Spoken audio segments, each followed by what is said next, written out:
কোয়েল পাখিদের খাবার নিয়ে আমার এখন একটু ঝামেলা হয়ে যাচ্ছে। কারণ কোয়েল পাখির সংখ্যাও কমে গেছে। ওদের জন্য বেশি পরিমাণে কোয়েলের খাবার যেটা থাকে আলাদা, সেটা আমরা আলাদা করে অর্ডার দিয়ে নিয়েও আসতে পারতেছি না। আবার আমাদের এখানে কোয়েলের খাবারও লুজ পাওয়া যাচ্ছে না। যার কারণে আমাকে এই লেয়ার ফিডগুলো নিয়ে এসে সেগুলো আলাদা করে এভাবে গুঁড়ো করতে হচ্ছে। এগুলো গুঁড়ো করে তারপরে কোয়েলদেরকে দেওয়া হচ্ছে। কোয়েলদের বৃদ্ধিও অনেক কম হচ্ছে আগের থেকে। একটু অসুবিধা হয়ে যাচ্ছে, তারপরেও ওদের যত্ন তো নিতেই হবে। তো সে কারণে ওভাবেই একটু কষ্ট করতেছি ওদের নিয়ে। বয়স ভালোই হয়ে গেছে। এতদিনে খাবার ঠিকমতো পেলে হয়তোবা ওরা ডিম পাড়া শুরু করে দিত। আহ যাই হোক, এভাবেই চলবে ইনশাল্লাহ। আপনারা দোয়া করবেন যেন খামারের পরিধিটা আরও বড় করতে পারি।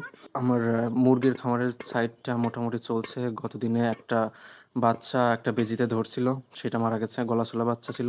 ওই সাইডটা আপনাদেরকে দেখাবো এরপরে কীরকম কী অবস্থা ওইদিকে। তো ভালো থাকবেন। আসসালামু আলাইকুম।